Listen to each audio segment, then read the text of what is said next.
Bonjour Faiza, Bonjour Nadège. je suis ravie que tu sois présente à nos côtés pour cette interview aujourd'hui. Merci de l'invitation. Je suis ravie également d'être là. Je t'en prie. En tout cas, merci pour le temps que tu nous accordes. C'est très important pour nous de pouvoir justement avoir ton retour sur ton parcours, sur ton expérience, de manière à pouvoir inspirer d'autres personnes à passer à l'action, à agir. Donc, je vais commencer directement avec ma première question. Donc, est-ce que tu peux nous présenter ton activité? Alors, je suis entrepreneur social. Donc, j'ai monté un projet il y a une dizaine d'années, il y a 11 ans exactement, qui s'appelle Ifasen, donc qui veut dire main en berbère, Hmm. donc dans berbère marocain. Donc, je suis marocaine et Ifasen est une entreprise sociale qui commercialise, qui dessine et commercialise des différents produits, des accessoires de mode ou des objets de décoration qui sont entièrement faits main par des artisanes marocaines en milieu rural et qui sont éco-conçus, donc qui sont faits à partir de matières recyclées, donc essentiellement des matières plastiques, donc comme des sacs plastiques, mais aussi des sacs de farine, des bâches publicitaires. Et donc l'idée, c'est vraiment de créer un cercle vertueux de récupération et de donner du travail à des artisanes en milieu rural, tout en préservant un savoir-faire millénaire de tissage, soit de tissage de tapis ou de tissage de vannerie. Voilà. D'accord. Waouh. Et d'où t'est venue cette idée? Alors là, ça remonte à très très longtemps. Ça remonte à quand j'étais, la première fois, c'était quand j'étais adolescente, donc j'avais 14 ans, je faisais du vélo et j'étais dans une petite ville, donc j'aimais bien faire du vélo à l'écart un petit peu où personne ne m'embêtait. Et donc, des fois, je faisais du vélo autour d'un quartier qui s'appelait le quartier du plastique, donc Douar el Mika en arabe, et qui veut dire vraiment quartier plastique parce qu'il était tout simplement rempli de sacs plastiques qui étaient portés par le vent, comme il était en périphérie de la ville et en hauteur. Donc tous les plastiques étaient emportés par le vent et couvraient vraiment à perte de vue. C'était des champs de plastique. Et donc tout en faisant du vélo, je me demandais, mais on pourrait peut-être en faire quelque chose. C'est pas une fatalité d'avoir autant de plastique. Quelques années plus tard, l'idée m'est venue en voyant une corbeille qui a été offerte à ma mère, qui était médecin dans la ville où j'ai monté mon projet, à Berkane. Donc, elle était médecin et elle avait l'habitude de recevoir beaucoup de patientes de milieu rural, donc des femmes de milieu rural qui venaient la voir. Malheureusement, elle n'avait pas de quoi la payer toujours. Mhm. Mais ma mère n'exigeait pas d'être payée, mais les femmes voulaient vraiment lui faire un cadeau. Donc il y en a qui lui a donné du pain, des œufs, voilà, des choses qu'elles ont faites. Et un jour, une patiente lui a offert une corbeille de pain, mais qui était en vannerie et c'était fait avec des emballages de biscuits, enfin, des emballages de biscuits retournés, Mhm. côté brillant donc associé à une fibre végétale. Et là, en voyant le panier à pain, je me suis dit, ben, c'est peut-être ça qu'on pourrait essayer de faire, mais avec les sacs plastiques. Et donc, avec cette idée un petit peu, voilà, j'ai participé à un concours des conseillers du commerce extérieur de Bretagne quand j'étais encore étudiante. Donc, je faisais mes études en école d'ingénieur en Bretagne. Et donc, j'ai participé avec cette idée de récupérer des sacs plastiques, essayer de les réutiliser avec cette technique artisanale de vannerie pour donner pour en faire des objets utiles et donner du travail à ces femmes en milieu rural pour qu'elles, au moins, elles puissent avoir de quoi subvenir à leurs besoins essentiels, notamment, voilà, une consultation médicale. Hmm. D'accord, waouh. Et du coup, parce que c'est quand même une idée, enfin, c'est génial d'avoir eu cette idée, mais quelle a été la réaction de ton entourage? Ma mère, à l'époque, elle était encore en vie, donc quand j'ai préparé cette idée, elle me soutenait et voilà. Mais après, effectivement, donc j'ai malheureusement perdu ma maman quand j'étais diplômée, quand j'ai commencé à mettre tout ça en œuvre. Et c'est vrai que ma famille a eu une toute autre réaction parce que jeune diplômée d'ingénieur qui est en train de se balader dans la ville hein, pour récolter les sacs plastiques, pour en faire les premiers prototypes, etc. Voilà, c'était pas forcément vu d'un bon œil. Mais voilà, j'y croyais en mon idée et puis j'ai persévéré et puis j'ai continué malgré. Voilà. Plus tard, maintenant, voilà, les choses ont changé. Voilà, depuis que il y a eu, voilà, que le projet a pris de l'ampleur, qu'il y a eu des reconnaissances un petit peu, voilà, pas seulement au niveau national, mais aussi international. Donc, on me prend un peu moins pour une folle. Oui, parce qu'il me semble que tu as eu un prix de la Fondation Yves Rocher, c'est ça? Oui, j'ai eu le prix Terre de Femmes de la Fondation Yves Rocher. Donc, je l'ai eu deux fois, une fois en 2011 et une fois en 2014. Oh, bravo! Voilà. Mais alors, du coup, au démarrage, parce que c'est vrai que pour les internautes qui nous regardent, hein, c'est toujours un petit peu le démarrage qui est le plus compliqué.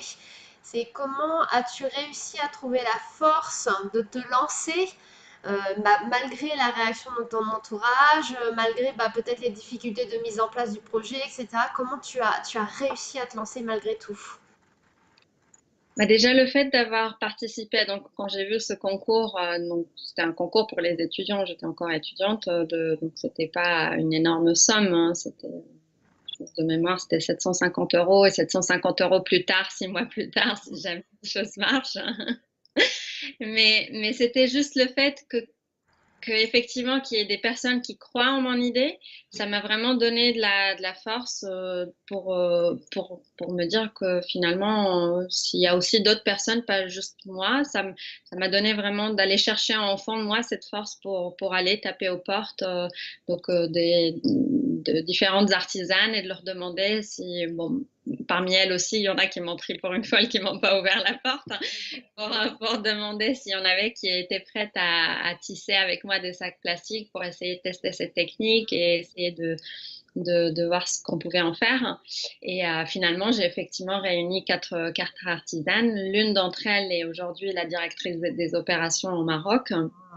Donc, qui a continué pendant 11 ans l'aventure. Et voilà, et je pense que oui, effectivement, il y a quelque chose au fond de moi, mais aussi de pouvoir le valider aussi avec d'autres personnes, ça m'a permis d'aller de l'avant et aussi voir que ce groupe de quatre artisanes a aussi cru en moi, ça m'a aussi donné voilà, je n'avais pas envie de les décevoir, donc j'ai continué et voilà, je me nourris de ça aujourd'hui encore. Oui, parce que même, effectivement, il y a la première partie, oser se lancer, mais après, réussir à perdurer dans le temps, c'est aussi un autre challenge finalement. Et alors, c'est toujours cette même force qui te pousse à continuer aujourd'hui. Bah, effectivement, c'est cette force, mais qui s'est nourrie aussi au fur et à mesure du temps, des rencontres, des challenges. Donc, il y a d'autres choses qui sont venues se rajouter.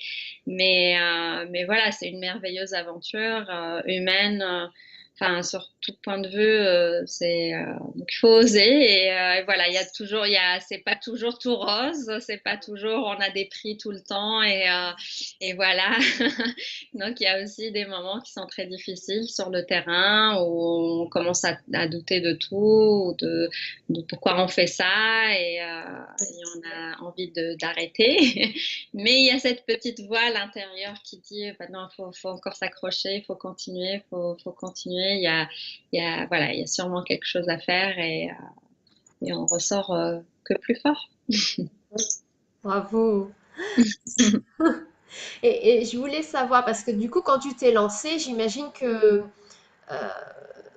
tu n'avais pas forcément toutes les compétences nécessaires au lancement du projet, par exemple par rapport à la technique de tissage dont tu parlais. C'est une technique particulière, ça par exemple, est-ce que c'est quelque chose que tu savais faire ou Ah non, pas du tout. Alors là, effectivement, en termes de compétences, au début, j'avais que l'idée, parce que moi, je suis de formation ingénieure, donc en télécommunication depuis plus. Donc, tout ce qui est matière plastique et tout ça, non, et encore moins le tissage. Mais effectivement, le fait d'avoir été chercher ces artisanes qui, elles, avaient ce savoir-faire, hein. Donc, du coup, et tout le projet s'est construit petit à petit comme ça parce que au fur et à mesure des rencontres et des compétences qui seront venues se rajouter. Donc, au lancement du projet, donc effectivement, après ce premier prix, il y a eu un petit article dans Ouest France.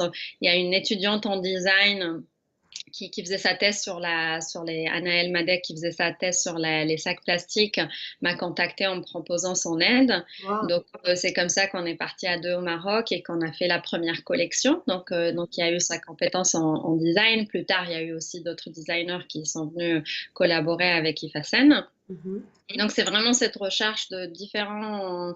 Et puis, moi, je me suis aussi formée un petit peu sur le terrain, sur tout ce qui est management de projet, communication, enfin voilà, sur plein de domaines divers et variés, du design aussi, de la commercialisation, du marketing, de la recherche de fonds, enfin voilà, sur plein de sujets très variés.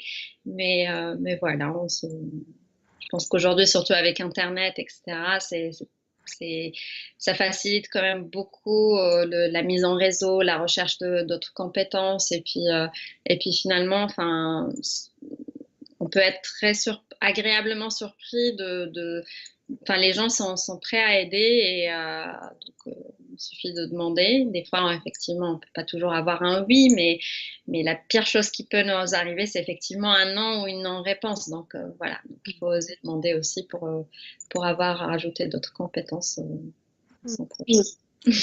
C'est ça que je trouve particulièrement beau et inspirant dans ton parcours, c'est que tu as osé te lancer. euh, Tu n'avais pas les compétences, tu avais juste l'idée en fait. L'idée et au fond de toi cette flamme qui te disait c'est ça qu'il faut faire. Et finalement, tu es juste parti de ça et tu as réussi à monter IFACEN, à gagner des prix, à t'entourer de personnes pour te soutenir, pour travailler avec toi. Parce qu'aujourd'hui, combien de femmes du coup tu emploies via IFACEN? Il y a une soixantaine de femmes au Maroc. Waouh! Ah ouais, c'est énorme. Petite part de notre part de colibri, mais voilà. Et c'est important, c'est important. Et alors, du coup, est-ce que tu as une idée du nombre de sacs plastiques que vous avez pu recycler comme ça? Ouais, là, on a dépassé les 50 000. Je crois qu'on est un peu plus que 52 000. Mhm. Oui, c'est beaucoup.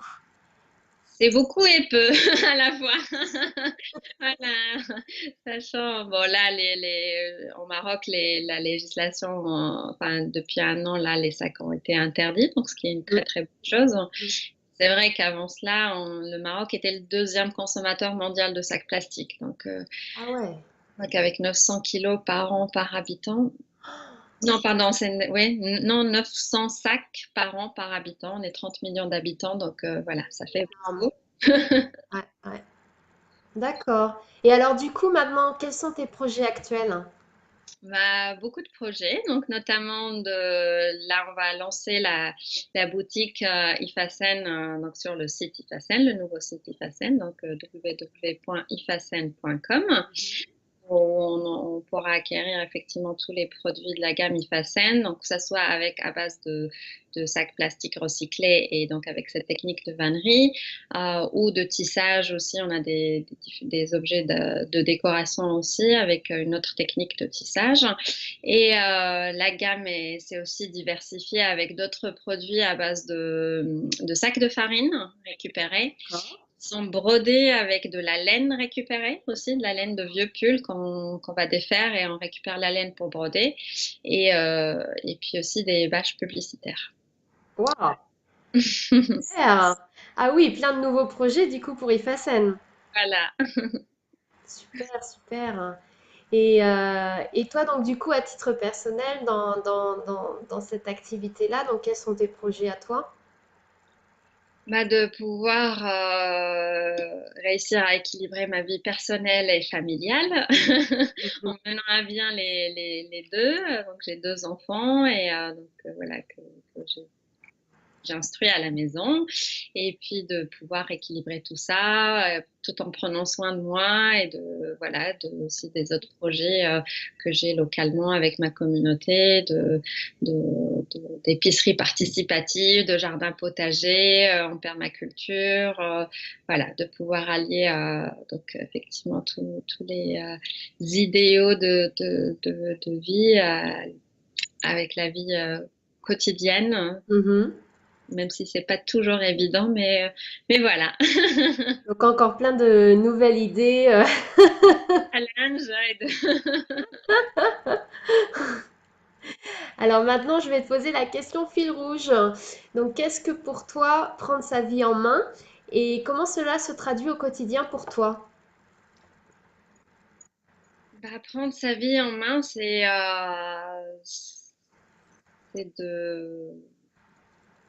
c'est d'arrêter de se lamenter, enfin, si on n'est pas content de ce qui nous arrive ou voilà, avant de lancer IFACEN, je venais d'être diplômée, je commençais à travailler dans une boîte de consulting très très bien payée, mais j'avais pas de sens à ce que je faisais, je trouvais absolument pas de sens, j'étais malheureuse malgré tout ce que je gagnais. Et, euh, et puis, par un moment, voilà, j'ai pris la décision de démissionner et de donner un sens à mon travail, enfin, Mhm. qui glissait et voilà, qui avait plus d'impact. Voilà, en ce qui me concerne. Et donc, je pense que voilà, à un moment donné, de prendre ses responsabilités déjà face à ce qu'on est en train de faire, de ce qu'on est en train de vivre, et de ne pas se positionner en tant que victime, mais voilà, de trouver, il y a toujours une porte de sortie ou une fenêtre. Si c'est pas une porte, il y a peut-être une fenêtre ou même un trou, mais voilà, il y a toujours, il y a toujours un endroit, quelqu'un, quelque part, voilà, qui pourrait, par où on pourrait se prendre en main. Ça veut pas dire qu'on fait ça tout seul dans son coin, mais voilà, encore une fois, c'est de se donner les moyens et de pas se lamenter, de chercher de l'aide là où elle est. Ouais, Mm. ok, très bien. Merci beaucoup pour ton témoignage très très très inspirant où vraiment on peut se rendre compte qu'à un moment donné il suffit juste d'oser. Mais voilà, tu avais une belle idée, tu croyais en ton idée, tu ne savais pas comment faire, tu ne savais pas ce que ça allait forcément devenir hein, aujourd'hui, mais tu t'es lancé et ça je trouve ça vraiment très très très inspirant. En tout cas, merci beaucoup Merci à toi. et je te dis à bientôt. À bientôt.